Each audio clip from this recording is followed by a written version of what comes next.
Hello बच्चों, कैसे हो सभी लोग। उम्मीद है कि अच्छे होगे और आपकी पढ़ाई भी बहुत अच्छी चल रही होगी। चलो, तो हम लोग जो है क्लास 11th का पहला जो चैप्टर है some basic concept of chemistry हम लोग डिस्कस कर रहे थे और इसका इंट्रो पार्ट हम लोग देख लिए थे। आज हम लोग बात करेंगे हिस्ट्री ऑफ केमिस्ट्री के बारे में कि जो केमिस्ट्री है उसका क्या हिस्ट्री है, केमिस्ट्री आखिर कहाँ से आया, कितने पीरियड में बटा हुआ है, कौन कौन से पीरियड में क्या क्या चीज़ का डिस्कवरी हुआ, ठीक है ना। ये सब सारी चीज़ हम लोग आज बात करेंगे, यानी कि हमारा टॉपिक आज का होने वाला है हिस्ट्री ऑफ केमिस्ट्री, यानी केमिस्ट्री का क्या हिस्ट्री होने वाला।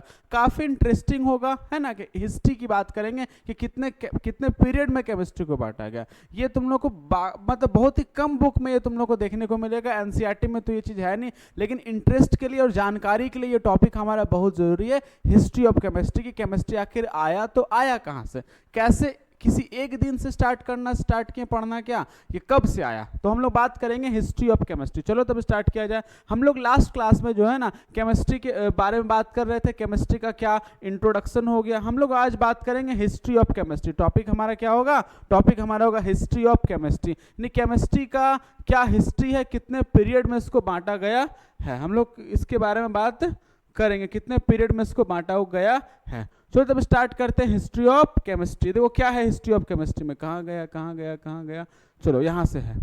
चलो, तो हम लोग बात किए थे क्लासिफिकेशन वगैरह हो गया था। चलो, तो हिस्ट्री ऑफ केमिस्ट्री में हम लोग बात करेंगे कि केमिस्ट्री, देखो सबसे पहले क्या है कि हम लोग ये कह सकते हैं कि केमिस्ट्री का कोई एग्जैक्ट डेट नहीं है कि हाँ इसी तारीख से या इसी दिन से केमिस्ट्री पढ़ना स्टार्ट हुआ या केमिस्ट्री का ओरिजिन हुआ, समझ में आया ना। तो हम लोग ये नहीं कह सकते कि पर्टिकुलर डेट हम लोग नहीं कह सकते। तो क्या होगा, हम लोग ये कह सकते हैं इट इज वेरी डिफिकल्ट, ठीक है ना, to specify the date when science of chemistry come into existence and it growth must have gone side by side with the growth of civilisation. जैसे जैसे हमारा सभ्यता बढ़ते गया, जैसे जैसे हम लोग सभ्य होते गए, पहले हम लोग जंगल में जो रहा करते थे, क्या करते थे, जंगल में रहा करते थे, कच्चा मीट वगैरह खाते थे, पत्ता पहना करते थे, झिंगा ललहू करते थे, ये हम लोग का एंशिएंट टाइम में था। तो जैसे जैसे हम लोग सभ्य होते गए, जैसे जैसे हम लोग का सभ्यता बढ़ते गया, ठीक उसी के तरह पैरेलली हमारा केमिस्ट्री भी क्या हुआ, केमिस्ट्री भी चलते गया आगे और उसका विस्तार होते गया।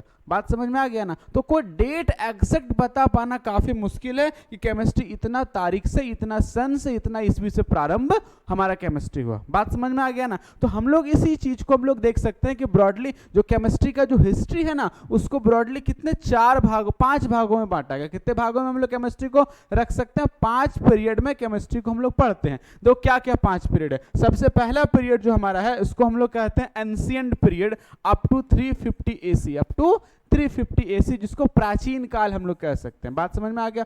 दूसरा जो हमारा जो केमिस्ट्री का पीरियड है इसको हम लोग कहते हैं एल्केमिकल पीरियड ऑफ केमिस्ट्री, जो कि 350 से 1500 तक चला। ये पीरियड कब से कब तक चला, 350 से लेकर 1500 तक चला। बात समझ में आ गया।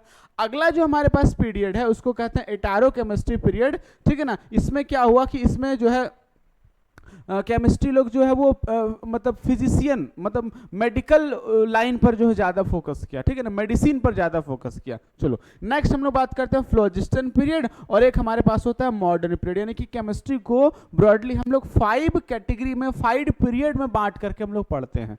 समझ में आ गया ना। चलो, तो कितना कितना पीरियड है हम लोग समझ में आ गया। अब बात करेंगे एंशिएंट पीरियड, यानी कि प्राचीन काल का केमिस्ट्री। केमिस्ट्री का प्राचीन काल कब से स्टार्ट हुआ, तो एंशिएंट टाइम से लेकर कब की बात है, 350 एसी तक हमारा क्या चला, प्राचीन काल, यानी कि हमारा एंशिएंट पीरियड चला। अब देखो क्या है, हम लोग बात करेंगे एंशिएंट पीरियड यानी प्राचीन काल। देखो क्या है कि प्राचीन काल में जो छोटा छोटा जो चीज होता था ना, मिल्क का फट जाना, ठीक है ना, मिल्क का सोरिंग हो जाना, हम लोग जूस से वाइन बनाते थे, वाइन से हम लोग एसिटिक एसिड बनाते थे, ये सब जितना भी घटना है ये सब एंशिएंट पीरियड में ही सीखा गया, जाना गया, देखा गया।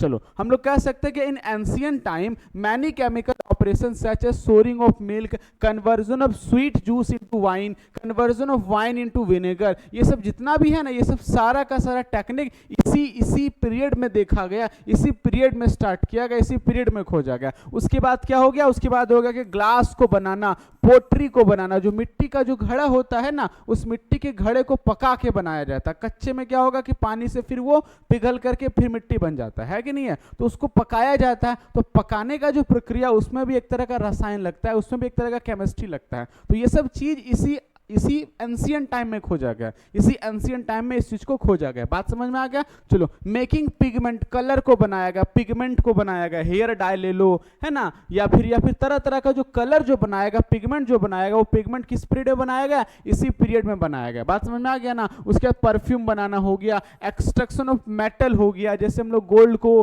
कॉपर को, सिल्वर को एक्सट्रैक्ट करते हैं ना, ये सब इसी पीरियड में खोजा गया, इसी पीरियड में बनाया गया। बात समझ में आ गया? चलो, अब ये सब जो है ना, कहां पर? चाइना में, इंडिया में, इजिप्ट में और ग्रीस में सबसे पहले ये सब चीज का खोज किया गया। ये केमिस्ट्री का जो स्टार्ट जो है ना, वो यही सब देश से स्टार्ट हुआ, चाइना, इंडिया, इजिप्ट और ग्रीस, ये सब कंट्री से हमारा स्टार्ट हुआ। समझ में आ गया ना? तो ये शुरुआत में क्या था कि इजिप्ट में सबसे ज्यादा ये सब चीज था, इसलिए इजिप्ट वाला लोग इसको कहा करता था इजिप्टियन आर्ट। क्या बोला करता था? इजिप्टियन आर्ट के नाम से इसको जाना जाता था। किस नाम से जाना जाता था? इजिप्टियन आर्ट के नाम से इसको जाना जाता था। समझ में आ गया ना? किस नाम से जानते थे इसको?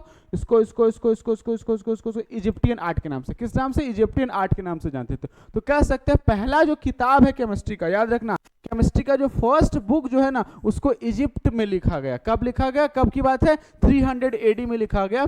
और द टर्म केमिस्ट्री मींट क्या? केमिस्ट्री का मतलब होता है इजिप्टियन आर्ट, और इसी नाम से पुस्तक लिखा गया। देखिए पुस्तक का जो कवर पेज है, या कवर पेज हम लोग यहाँ पर देख सकते हैं, इसी को क्या कहते हैं? Egyptian art. क्योंकि इजिप्ट में, इजिप्ट की कला, हम लोग इसको क्या बोल सकते हैं? इजिप्ट से स्टार्ट है ना, तो इजिप्ट की कला इसको कहा जाता था।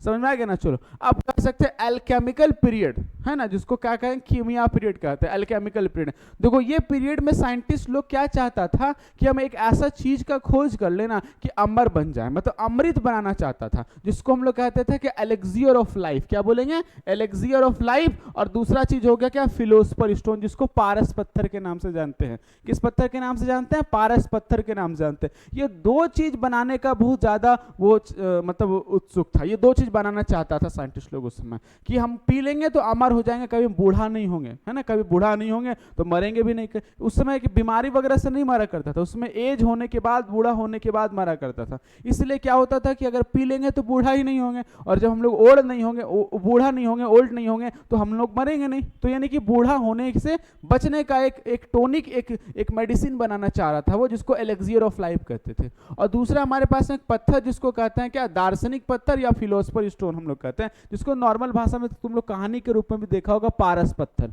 है ना। तो ये पारस पत्थर क्या है कि किसी भी चीज को अगर छुआ देंगे तो वो भी क्या हो जाएगा? वो भी हमारा गोल्ड बन जाएगा। तो इसी को पारस पत्थर। तो ये तो कर नहीं पाया, क्योंकि ये सब तो एग्जिस्ट नहीं करता है ना, कि अमृत बन जाए, पारस पत्थर बन जाए, ये सब एग्जिस्ट तो नहीं करता है। हमारे केमिस्ट्री का या हमारे साइंस के लॉ के अगेंस्ट ये सब चीज हो गया, कि हम उसको एक से कन्वर्ट करके छुआ देंगे, दूसरा चीज बन जाएगा, हाँ पी लेंगे तो अमर हो जाएंगे। सब चीज़ हमारे साइंस के लॉ का विरोधाभास है, ये सब एग्जिस्ट नहीं कर सकता है, समझ में आया ना। लेकिन इसको बनाने के दौरान में बहुत सारा ऐसा चीज का खोज कर दिया ना, कि अलग अलग चीज हम लोग उसको समझ सकते हैं। जैसे देखो, तो केमिस्ट लोग क्या क्या इस चीज को बनाने में फेल हो गया, क्योंकि कोई फिलोसफर स्टोन और कोई एलेक्सियर ऑफ लाइफ एक्चुअल में एग्जिस्ट नहीं करता है। एक्चुअल में एग्जिस्ट जो चीज करेगा भाई, उसी को ना खोज करेगा। जो चीज एग्जिस्ट नहीं करता है उसका खोज ही कहां से कर पाएंगे। तो ये सब कभी एग्जिस्ट नहीं करता था, इसलिए खोज सब का नहीं हो पाया। लेकिन इसके खोज करने के दौरान में और भी बहुत सारे ऐसा चीज का खोज कर दिया। जैसे क्या चीज का खोज किया? वो देखो, तो उन्होंने डिस्टिलेशन प्रोसेस का खोज कर दिया। किसका खोज कर दिया? डिस्टिलेशन प्रोसेस का खोज किया। डिस्टिलेशन किसको कहते हैं? वो सब्लिमेशन का खोज कर दिया, कि सब्लिमेशन किसको कहते हैं। जैसे होता है ना कि गैस में कन्वर्ट हो जाना, कोई सॉलिड हमारा बिना ही लिक्विड में कन्वर्ट हुए गैस में कन्वर्ट हो जाता है, इस प्रोसेस को सब्लिमेशन कहते हैं। और जो सब्सटेंस ऐसा करता है उसको सबलाइम सब्सटेंस कहते हैं, है ना। तो ये चीज हो गया तुम्हारा। उसके बाद extraction of gold by amalgamation process, gold का एक्सट्रैक्शन सीख लिया अमलगमेशन प्रोसेस से, है ना। उसके बाद तुम्हारा कॉस्टिक एल्कली बनाने सीख लिया एश ऑफ प्लांट से। तो ये सब चीज खोज किया। और इसके अलावा बहुत सारा एपोर्टस, बहुत सारा जो बीकर वगैरह जो बर्तन वगैरह है केमिस्ट्री का, वो सब चीज का खोज किया। बात समझ में आ गया। तो एलेक्सियर ऑफ लाइफ और फिलोसफर स्टोन नहीं खोज पाया, क्योंकि वो एग्जिस्ट नहीं करता था। तो इसके जगह पर ये सब चीज का खोज वो कर लिया। इसके जगह पर ये सब चीज का खोज वो कर लिया। बात समझ में आ गया। चलो, अगला जो पीरियड हम लोग बात करते हैं, एटारो केमिस्ट्री पीरियड। एटारो जो है वो एक ग्रीक वर्ड है, जिसका मतलब होता है फिजिशियन। जिसका मतलब क्या होता है? जिसका मतलब होता है फिजिशियन। मतलब क्या कि मेडिसिन पर ज्यादा दिमाग लगाया। किस पर ज्यादा दिमाग लगाया? मेडिसिन पर ये ज्यादा दिमाग लगाया, मतलब दवा वगैरह पर ये ज्यादा दिमाग लगाया। तो कह सकते हैं इस एरा में, during this era, chemist attention to the medico chemical, कहाँ पर मेडिको केमिकल प्रॉब्लम, जो भी तुम्हारा मेडिसिन से प्रॉब्लम मतलब मेडिसिनल प्रॉब्लम था उस पर वो अपना सारा अटेंशन लगा दिया। अब देखो वो देख सकते हैं क्या कि बहुत सारा ऐसा मेडिसिन खोज किया, जैसे इसका इलाज करना, पैर टूट जाना उसका इलाज करना, मतलब ढेर सारा तरह का जो प्रॉब्लम्स था ना, मेडिसिनल प्रॉब्लम था, उसका इलाज किया और उसका इलाज को सीखा इस पीरियड में, और ढेर सारा दवाइयाँ वगैरह बनाया, ढेर सारा सर्जरी वगैरह के बारे में वो सोचा, डिस्कवरी किया। तो ये सब चीज़ इस पीरियड में एटारो केमिस्ट्री पीरियड में किया। एटारो एक ग्रीक वर्ड जिसका मतलब ही होता है फिजिशियन, जिसका मतलब क्या होता है फिजिशियन, समझ में आ गया ना। अब इसी दौरान में एटारो केमिस्ट्री पीरियड के दौरान में क्या क्या स्टडी ऑफ गैस, गैस का स्टडी किया गया, गैस का स्टडी किया गया, स्टार्ट किया गया, क्वांटिटेटिव उसका रिलेशनशिप निकाला, क्वांटिटेटिव एक्सपेरिमेंट उसमें किया गया, और करने के बाद जो है ना सबसे प्रथम सबसे फर्स्टली इसी पीरियड में गैस का स्टडी किया गया है ना। किसके द्वारा किया गया, तो एक साइंटिस्ट हुआ करते थे जिनका नाम था रॉबर्ट बॉयल। इनका नाम क्या है, इनका नाम है रॉबर्ट बॉयल। तो रॉबर्ट बॉयल साहब के द्वारा स्टडी किया गया, और रॉबर्ट बॉयल ने ये पाया, Robert Boyle found that when a metal is heated in air, जब मेटल को एयर में जब हीट करते हैं, मान लो कि मेरे पास में कोई मेटल है और इस मेटल को जब हम लोग एयर में जब हीट करते हैं ना, जब मेटल को क्या करते हैं एयर में जब हीट करते हैं ना, तो हीट करने से इसका मास इंक्रीज हो जाता है, मास इसका क्या होता है इंक्रीज हो जाता है। तो सबसे पहले ये रॉबर्ट बॉयल के द्वारा खोजा गया था। हम लोग भी कर सकते हैं, हम लोग क्या करेंगे, एक मेटल का जो है मेटल का कुछ ऑब्जेक्ट ले लेते हैं और उसको हीट करते हैं, उसको क्या कहते हैं हीट करते हैं, ठीक है ना। अब जैसे मेटल का मेस वगैरह ले लेंगे और उसको हीट करेंगे, हीट करने के बाद क्या होगा, मेटल का जो तार जैसा जो होता है ना उसको लेकर के उसको हीट करना और या फिर जला देना और उसको वेगिंग में रख देना, ठीक है ना, डिजिटल वेगिंग मशीन में रख देना, देखना उसका मास क्या होगा इंक्रीज करते हुए दिखेगा, इसका मास क्या होगा इंक्रीज करते हुए दिखेगा।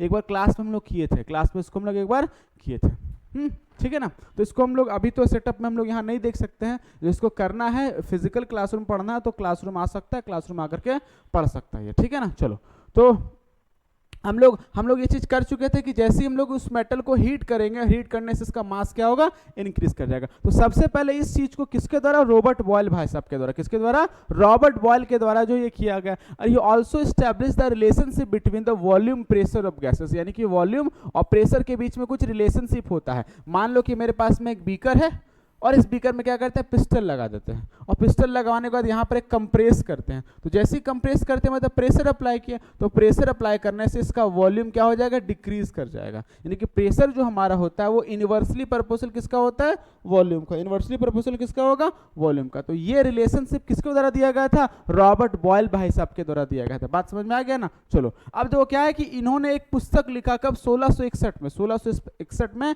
1661 में किताब लिखे। इनका नाम क्या था, इनका नाम था स्पेक्टिकल केमिस्ट। क्या नाम था, स्पेक्टिकल केमिस्ट। और इसी पुस्तक में जो जो चीज का स्टडी इन्होंने किया था वो स्टडी को सबको उस पुस्तक में लिख दिया। इस किताब का फ्रंट पेज अगर देख सकते हैं, यही इसका फ्रंट पेज हो गया, जिसको स्पेक्टिकल केमिस्ट के नाम से जानते हैं। किस नाम से जानते हैं, स्पेक्टिकल केमिस्ट के नाम से इसको जानते हैं, जो कि किनके द्वारा, रॉबर्ट बॉयल के द्वारा। किनके द्वारा लिखा गया था, रॉबर्ट बॉयल के द्वारा लिखा गया था। और ये कहा गया था कि जब किसी मेटल को जब हीट करते हैं एयर के प्रेजेंस में, तो इसका मास में इंक्रीमेंट आ जाता है। मास में क्या आ जाता है, इंक्रीमेंट आ जाता है, इसका मास बढ़ जाता है, इसका मास क्या हो जाता है, बढ़ जाता है। तो ये सब चीज को रॉबर्ट बॉयल किस पीरियड में, एटारो केमिस्ट्री पीरियड में इस चीज को खोज किए थे। ये बात समझ में आ गया। चलो अब हम लोग यहाँ पर देख सकते हैं कि अगला चीज हमारे पास में आता है फ्लोजिस्टन थ्योरी। क्या है, कौन सा थ्योरी है, फ्लोजिस्टन थ्योरी। एक साइंटिस्ट हुआ करते थे जिनका नाम था अर्नेस्ट स्टॉल, यही भाई साहब है वो, इनका नाम क्या था, अर्नेस्ट स्टॉल। तो अर्नेस्ट स्टॉल क्या किए थे, अर्नेस्ट स्टॉल ने ये कहा था कि अगर कोई भी सब्सटेंस को लेते हैं ना और उसको जलाते हैं, बर्न करते हैं, तो दो चीज निकलता है, एक तो ऐश निकलता है और दूसरा जो हमारा फ्लोजिस्टन निकलता है। जो स्मोक निकलता है ना, जो धुआं वगैरह जो निकलता है ना, उसी को हम लोग क्या कहते हैं, फ्लोजिस्टन। इनके द्वारा कहा गया था, इनके द्वारा ये कहा गया था कि कोई भी चीज को जलाओ ना, तो जलाने के बाद क्या होगा, उससे कुछ जो धुआं वगैरह जो निकलेगा उसी को वो इसको क्या कहते हैं, फ्लोजिस्टन कहते हैं। और इसी थ्योरी को, इसी सिद्धांत को फ्लोजिस्टन थ्योरी के नाम से जानते हैं। तो हम लोग यहाँ स्टेटमेंट इसका देख सकते हैं कि फ्लोजिस्टन वर डिस्कवर्ड, ठीक है, described as a substance in the combustible material which is given off when the material burn. अगर कोई मटेरियल को बर्न करते हैं, जलाते हैं, उससे एक सब्सटेंस निकलता है, उस सब्सटेंस को हम लोग फ्लोजिस्टन के नाम से हम लोग जानते हैं। और ये जो थ्योरी था ना, ये थ्योरी हमारा कंबजन वाले प्रोसेस को एक्सप्लेन किया, रस्टिंग को एक्सप्लेन किया, विच आर, ठीक है ना, कलेक्टिवली नोन एज ऑक्सीडेशन, जिसको हम लोग ऑक्सीडेशन के नाम से भी हम लोग इसको जानते हैं, है ना। चलो कोई भी सब्सटेंस, जैसे मान लो मेरे पास में वुड है, अब ये वुड को क्या करेंगे, जब बर्न करते हैं, जलाते हैं, तो जलाने से क्या निकलेगा, ऐश निकलेगा। एस निकलेगा और क्या निकलेगा, फ्लोजिस्टन निकलेगा, एस निकलेगा और क्या निकलेगा, फ्लोजिस्टन निकलेगा। इसी थ्योरी को क्या कहते हैं, फ्लोजिस्टन थ्योरी के नाम से हम लोग उसको जानते हैं। बात समझ में आ गया। देखो ये आर्ना सिस्टोल है, यहाँ पर क्या हो गया, किसी चीज को जलाया जा रहा है, तो जलाने के बाद एस बचेगा और क्या बचेगा, और फ्लोजिस्टन जो निकल रहा है ना, ये सबको क्या कहेंगे, फ्लोजिस्टन बोलेंगे। बात समझ में आ गया, इसको क्या कहते हैं, फ्लोजिस्टन के नाम से हम लोग इसको जानते हैं। ठीक, तो चलो अब क्या हुआ कि ये थ्योरी जो है ना बहुत सालों तक ठीक ठाक रहा, लेकिन उसके बाद क्या हुआ, बहुत सारा साइंटिस्ट लोग जब अपना अपना डिस्कवरी दिया, तब ये थ्योरी लगभग फेल होने के कगार पर आ गया, मतलब फेल ही हो गया। तो हम लोग कह सकते हैं कि ये जो थ्योरी था ना, वो लगभग कितना 100 साल तक एग्जिस्टेंस इसका रहा, 100 साल तक रहा। और जो गैस के साथ में बहुत ही काम किया गया था, जो कि गैस के साथ में बहुत काम किया था। इसमें से साइंटिस्ट हम लोग कह सकते हैं जो गैसेस के साथ में बहुत सारे जो डिस्कवरी किया था, बहुत सारा जो वर्क किया था, है ना, कौन कौन से हो गए, जोसेफ ब्लैक हो गए, ये जोसेफ ब्लैक हो गया, ठीक है ना, इनका नाम था हेनरी कैवेंडिश नाम था, इनका नाम था जोसेफ प्रिस्ले नाम था, इनका नाम था कार्ल सीले।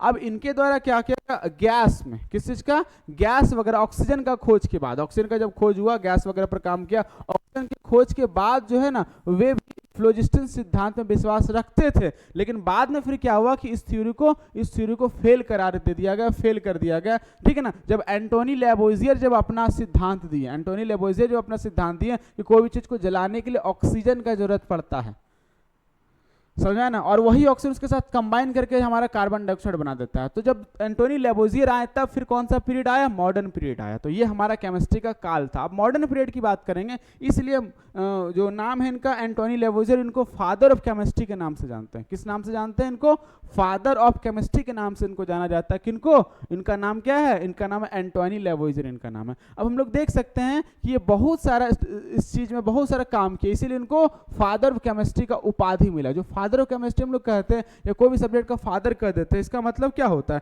इसका मतलब ये होता है कि उनको जो है एक ऑनर मिलता है, उनको एक सम्मान मिलता है ना, फादर ऑफ केमिस्ट्री का सम्मान मिल दिया उनको मिला, ठीक है ना। तो हम लोग ये कह सकते हैं कि ही प्रेजेंटेड द, ठीक है ना, exact explanation of combustion by the, ठीक है ना, by the proposing that oxygen is necessary for combustion। अगर कोई कंबजन कराते हैं, किसी चीज को जलाते हैं, तो ऑक्सीजन बहुत जरूरी है, बिना ऑक्सीजन के वो हो ही नहीं सकता है। और इसी से तुम्हारा क्या हो गया कि फ्लोजिस्टन का जो सिद्धांत था, फ्लोजिस्टन का जो थ्योरी था, वो क्या हो गया, फेल हो गया। वो क्या हो गया, वो फेल हो गया, वो क्या हो गया, फेल हो गया। अब हिंदी में अगर हम लोग इसका देख सकते हैं कि उन्होंने दहन की सटीक व्याख्या प्रस्तुत करते हुए यह कहा कि दहन के लिए ऑक्सीजन आवश्यक होता है, जलने के लिए, कंबजन होने के लिए ऑक्सीजन आवश्यक होता है। और यह जो अवधारणा, ये जो कंसेप्ट है, फ्लोजिस्टन सिद्धांत को खत्म करने के लिए काफी हद तक जिम्मेदार थे। और इसी की वजह से, इसी स्टेटमेंट की वजह से हमारा फ्लोजिस्टन का थ्योरी क्या हो गया, खत्म हो गया। तो वो पीरियड भी खत्म हो गया और इनका पीरियड आया जिसको हम लोग मॉडर्न पीरियड कहते हैं। बात समझ आ गया ना।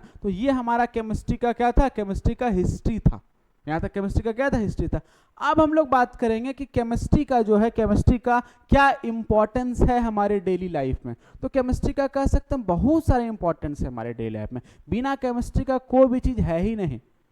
हम लोग अगर अपना नजर अगर दौड़ाते हैं आसपास, इधर उधर देखते हैं, तो कोई ऐसा चीज नहीं मिलेगा जिसमें केमिस्ट्री का यूज हम लोग किए हुए, कोई ऐसा चीज नहीं मिलेगा, सब में केमिस्ट्री का यूज किया हुआ। तो हम लोग जैसे बोल सकते हैं सप्लाई ऑफ फूड, पहला क्या होगा, सप्लाई ऑफ फूड। तो सप्लाई ऑफ फूड मतलब फूड वाला जितना भी चीज हो गया, जैसे फूड बनाने में, फूड उगाने में, ये सब चीज का हम लोग यूज करते हैं। तो कह सकते हैं कि study of chemistry provided the world, ठीक है ना, विद द केमिकल फर्टिलाइजर। क्या चीज का, केमिकल फर्टिलाइजर हम लोग केमिस्ट्री ही दिया है। जैसे यूरिया बना रहे हैं हम लोग, यूरिया का यूज करते हैं, कैल्शियम सुपर फॉस्फेट हो गया, सोडियम नाइट्रेट हो गया, अमोनियम सल्फेट हो गया, ये सब चीज केमिस्ट्री ही ना दिया है। और इसका यूज हम लोग फसल उगाने के लिए करते हैं, फसल ग्रो कराने के लिए करते हैं, अच्छा यील्ड होता है, प्रोडक्शन हम लोग का अच्छा होता है ना। चलो उसके बाद this chemical have a help greatly in increasing the yield of fruits. तो हम लोग का फ्रूट्स, हम लोग का क्रॉप हो गया, वेजिटेबल हो गया और अदर क्रॉप्स को उगाने में बहुत हेल्प किया ये, है ना, बहुत हेल्प किया ये। कह सकते हैं केमिस्ट्री है तभी जाकर के ये सब चीज हम लोग कर पाए हैं। चलो अब बात करते हैं, ये जो है ना बहुत सारा ऐसा जो कीड़ा वगैरह लग जाता है फसल में, है ना, जिसको वीडिसाइड्स का, पेस्टिसाइड्स कहते हैं, इंसेक्टिसाइड्स कहते हैं, वीड्स उग जाता है, उसको हटाने के लिए, उसको हिंदी में खरपतवार कहते हैं। ये सबको हटाने के लिए हम लोग क्या करते हैं, ये सब चीज का यूज करते हैं, ये सब चीज का यूज करते हैं। बात समझ में आ गया, ये सब चीज का यूज करते हैं। यही सब चीज हमारा केमिस्ट्री ही दिया, क्या दिया, केमिस्ट्री दिया। उसके बाद हम लोग क्या करते हैं, फूड को प्रिजर्व करके रखते हैं, प्रिजर्वेटिव्स वगैरह। गया। एज अ प्रिजर्वेटिव में भी हम लोग केमिस्ट्री का यूज करते हैं, जैसे अचार को बनाना हो गया या कोई चीज को ऐसा बना रहे हैं लंबे समय तक हम लोग उसको प्रिजर्व करके रखते हैं, प्रिजर्वेटिव का इस्तेमाल करके करते हैं। तो ये सब प्रिजर्वेटिव केमिस्ट्री ही तो हम लोग को दिया है। बिना केमिस्ट्री का ये सब चीज संभव हो पाता है क्या? नहीं हो पाता। मेडिसिन आज हम लोग जो ले लेते हैं, जैसे सर दर्द किया तुरंत मेडिसिन का गोली ले लिए, सर दर्द हमारा ठीक हो गया, या कोई भी चीज हम लोग का हुआ पेन किलर ले लिए, हम लोग का दर्द ठीक हो गया। तो ये सब जितना भी चीज है ये सब कहाँ से आया? सब केमिस्ट्री ही तो दिया है ना। बिना केमिस्ट्री के सब मेडिसिन बन पाता है क्या? नहीं बन पाता। मतलब केमिस्ट्री हर जगह पर है। केमिस्ट्री हम लोग अभी वैक्सीनेशन कराएं और भी तरह तरह का वैक्सीनेशन कराते हैं, पोलियो का वैक्सीनेशन हो गया या और भी तरह तरह का जो डिजीज वगैरह आता है उसका लेते हैं वैक्सीनेशन। तो ये सब कौन किया? ये सब केमिस्ट्री का ही तो देन है ना, सब केमिस्ट्री ही तो दिया। हम लोग क्या है ना कि जब ऑक्सीजन का जरूरत पड़ता है, जब वेंटिलेशन पर अगर पेशेंट वगैरह होता है और ऑक्सीजन जब चाहिए होता है तो ऑक्सीजन को एक सिलेंडर पे भर के उसको दिया जाता है। तो ये जो ऑक्सीजन सप्लाई कर रहा है वो किसके द्वारा सप्लाई हो रहा है? वो कैसे हो रहा है? वो ऑक्सीजन को लैब में सिंथेसिस किया जाता है और तब जाके इस टैंक में भर करके सिलेंडर में भर तक के इस पेशेंट तक पहुंचाया जाता है। सब केमिस्ट्री का ही तो देन है ना, है सब किसका देन है? केमिस्ट्री का देन है। यहाँ पर देख रहे हैं कि जितना भी डॉक्टर का कॉस्ट्यूम्स वगैरह हो गया, ये प्लास्टिक का ग्लव्स हो गया, रबर वगैरह हो गया, सब किस चीज का बनाया हुआ है? सब केमिस्ट्री का, पॉलीमर केमिस्ट्री का बना हुआ, पॉली केमिस्ट्री का बना हुआ है ना, पॉलीमर केमिस्ट्री का बना हुआ। तो केमिस्ट्री नहीं होता तो ये सब चीज नहीं हो पाता है कि नहीं है। आप देख सकते हैं हम लोग जितना मेडिसिन वगैरह देखते हैं, जितना भी मेडिसिन हो गया, वैक्सीन हो गया, कैंसर का थेरेपी का मेडिसिन हो गया, मलेरिया का मेडिसिन हो गया, सब जो है वो सब केमिस्ट्री का ही देन है, केमिस्ट्री का ही यूज करके हम लोग इस्तेमाल करते हैं। चाहे वो एंटीसेप्टिक हो गया, चाहे डिसइंफेक्टेंट हो गया, चाहे ट्रांसक्यूजर हो गया, चाहे एंटीबॉडीज हो, जो भी चीज हम लोग यूज करते हैं ये सब का सब क्या चीज है? केमिस्ट्री ही है। मतलब केमिस्ट लोग इसको बनाता है, केमिस्ट्री के हेल्प से ये सब बनाया जाता है। तो बिना केमिस्ट्री का ये सब चीज नहीं हो पाता। हम लोग ये सब चीज का यूज करते हैं, है कि नहीं है? हम किसी का प्रचार नहीं कर रहे हैं, बस दिखाने के लिए, समझाने के लिए कर रहे हैं। ये सब जितना भी चीज, ये सब क्या हो गया? सब केमिस्ट्री का ही है। तुम इसके बोतल को पीछे देखना तो उसमें इंग्रेडिएंट लिखा रहेगा और इंग्रेडिएंट को अगर पढ़ेगा तो पता चलेगा कि सब केमिकल कंपाउंड ऐसा है जो तुम लोग पहले से ऑलरेडी पढ़ चुका है ना। तो सब क्या चीज का है? केमिस्ट्री का ही बना हुआ। डिटॉल का यूज हम लोग करते हैं, सब केमिस्ट्री का ही बना हुआ है कि नहीं है। उसके बाद हम लोग जो एनेस्थेसिया हो गया, ठीक है ना, एनेस्थेसिया, ये सब जितना भी चीज हो गया, सर्जरी वगैरह में जो यूज हम लोग करते हैं, मेडिसिन वगैरह हो गया, सब किसके द्वारा दिया जाता है? सब केमिस्ट्री का ही देन है। सब किसका देन है?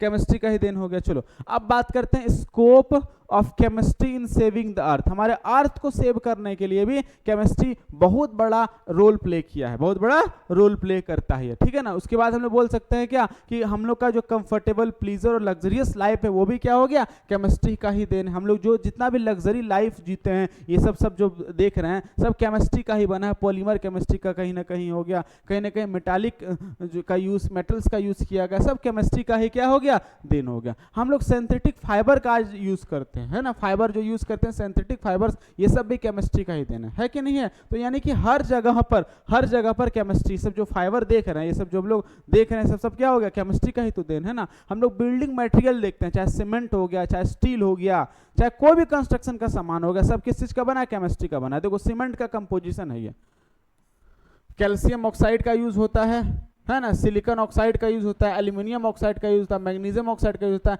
ये सब कंपाउंड सब केमिस्ट्री का ही तो है ना।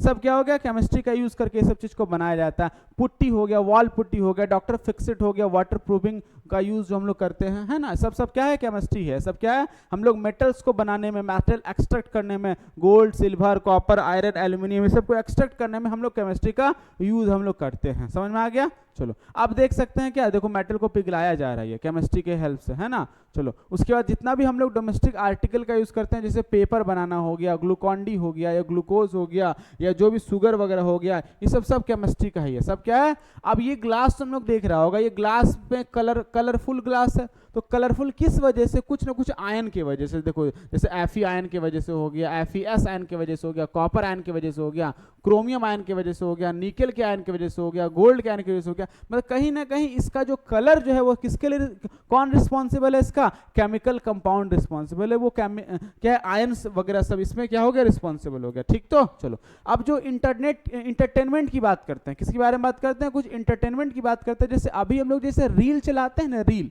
रील जो घसकाते हैं, वो रील क्या था, अभी जो फोन पे ना चलता है रील चलता है, पहले क्या था, रील कुछ ऐसा हुआ करता था, ये रील कहते हैं, इसको क्या कहते हैं, रील कहते हैं। ये जो चीज देख रहे हैं ना, इसको क्या कहते हैं, रील कहते हैं। सिनेमा जो कैमरा वगैरह में यूज किया जाता था, ये किस चीज का बना हुआ रहता है, ये हमारा बना रहता है सेलुलोइड का बना रहता है। किसका बना रहता है, सेलुलोइड का बना हुआ रहता है। ये भी एक केमिकल कंपाउंड हो गया। तो ये जो रील का जो अभी जो हम लोग प्रचलन देख रहे हैं वो बहुत पुराना है। देखो जैसे यहाँ पर एक फोटो खींचा गया, फिर अगले वाले में फोटो खींचा गया, फिर अगले वाले में फोटो खींचा गया, ये सब क्या है, ये सब तुम्हारा रील है। ये सब क्या हो गया, रील हो गया। एक के बाद एक, एक के बाद एक, एक के बाद एक, एक के बाद एक, ऐसा चलते रहता है। इसी को क्या कहते हैं, रील कहते हैं। सब क्या कहते हैं, रील। देखा होगा तुम लोग पुराने जमाने का जो कैमरा होता था ना, उस कैमरा में रील लगा रहता था। रील लगा दिया ऐसा, फोटो खींचा, फिर क्या होगा, घूम करके फिर इधर आ गया, फिर खींचे, फिर घूम के इधर आ गया, और उसी को फोटो को लैब में साफ कराया जाता था। अभी ना हम लोग तुरंत सब चीज खींच के तुरंत निकल जाता है, वो पहले ऐसा नहीं था। इसको रील, एक्चुअल रील ये है। ये किस चीज का बना, ये हमारा सेलुलोइड का बना। किसका बना हुआ है, सेलुलोइड का ये चीज बना हुआ है। किसका बना हुआ है, सेलुलोइड का ये सब चीज बना हुआ है। समझ में आ गया ना। अब हम लोग देखते हैं जो पटाखा वगैरह दिवाली में या कोई फेस्टिवल में या फिर कोई शादी ब्याह वगैरह में जो पटाखा वगैरह जो छोड़ा जाता है, इसमें जो कलर्स जो देख रहा है वो सब कलर्स किसकी वजह से है, ये सब कलर्स हमारा केमिस्ट्री का कंपाउंड की वजह से। जैसे देखो रेड कलर हमारा स्ट्रोंटियम सॉल्ट की वजह से, ऑरेंज कैल्शियम सॉल्ट की वजह से, येलो हमारा सोडियम सॉल्ट की वजह से, ग्रीन हमारे बेरियम सॉल्ट की वजह से। कहीं ना कहीं सभी सॉल्ट्स की वजह से या कोई आयन की वजह से ये सब कंपाउंड्स का मतलब ये सब जो है जो फायर क्रैकर्स का कलर आया है। समझ में आ गया ना। अब हम लोग देखते हैं ट्रांसपोर्ट का जो जितना भी डीजल हो गया, पेट्रोल हो गया, ये सब पूरा एकदम खाँटी केमिकल्स है ना। सारा का सारा क्या हो गया, केमिकल कंपाउंड हो गया। सब क्या हो गया, केमिकल कंपाउंड हो गया। कार्बन का कंपाउंड हो गया, पेट्रोलियम वगैरह हो गया, ठीक है ना। उसके न्यूक्लियर एटॉमिक एनर्जी का जो यूज करते हैं, ये सब क्या है, सब केमिस्ट्री है। यानी कि न्यूक्लियस को तोड़ा जाता है और उससे एनर्जी का निकलना होता है, उसी एनर्जी का इस्तेमाल हम लोग करते हैं। सब केमिस्ट्री ही तो है, सब क्या है, केमिस्ट्री ही तो है। मतलब केमिस्ट्री को ऐसा जगह नहीं है जहां पर केमिस्ट्री का यूज हम लोग नहीं कर सकते हैं। केमिस्ट्री का यूज जो है हर जगह पर है। केमिस्ट्री का यूज क्या है, हर जगह पर। जैसे यहाँ पर देख सकते हैं कि सबसे पहले क्रूड ऑयल को निकाला जाता है, उसको फर्नेस में हीट किया जाता है, फिर क्रूड डिस्टिलेशन यूनिट में डाल करके अलग अलग कार्बन का जो कंपाउंड होता है फिर उसको अलग कर लेता है। जैसे देखो कार्बन का एक कंपाउंड से कार्बन का चार कार्बन का एक नंबर ऑफ कार्बन से 4 नंबर कार्बन तक का जो कंपाउंड से क्या क्या बनाते हैं, प्रोपेन, ब्यूटेन और लाइटर हाइड्रोकार्बन बनाया जाता है। समझ में आ गया। उसके बाद कार्बन नंबर 5 से कार्बन नंबर 8 जो है हम लोग, ठीक है ना, कुछ क्या बनाते हैं, लो ऑक्टेन तक का जो कंपाउंड जिसको गैसोलाइन कहते हैं। कहां पर यूज करते हैं, फाइनल प्रोडक्ट उसका क्या होता है, गैसोलाइन होता है। इस तरह से 8 से लेके 12 कार्बन तक का हम लोग हेवी जो है तुम्हारा जैसे जेट फ्यूल में इस्तेमाल करने वाला, गैसोलाइन में इस्तेमाल करने वाला, ये सब चीज का इस्तेमाल हम लोग करते हैं, ठीक है ना। उसके बाद 12 से लेकर 30 तक का कार्बन 12 से लेकर 30 तक वाला को किस में यूज करते हैं, कैरोसिन में इस्तेमाल करते हैं। जो कैरोसिन जो हम लोग देखते हैं ना, उसमें कार्बन का नंबर 12 से लेकर कार्बन नंबर का 30 तक का कंपाउंड उसमें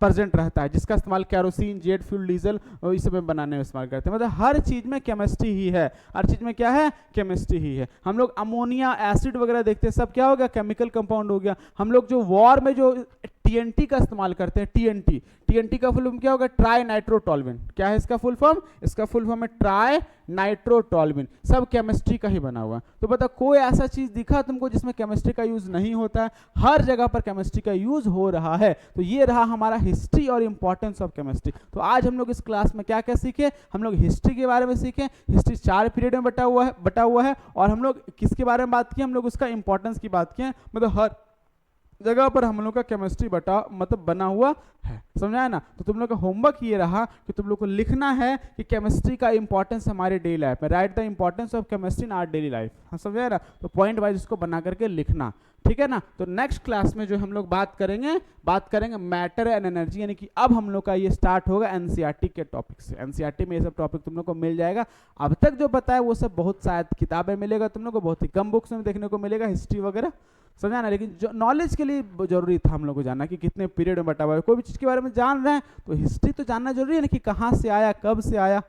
बात क्लियर है। इसीलिए हम लोग उस चीज़ को पढ़ लिए। तो अब नेक्स्ट क्लास में हम लोग किसके बारे में बात करेंगे, हम लोग मैटर एंड एनर्जी के बारे में बात करेंगे, ठीक है ना। तब तक के लिए बहुत बहुत धन्यवाद सभी लोगों को। चलो तब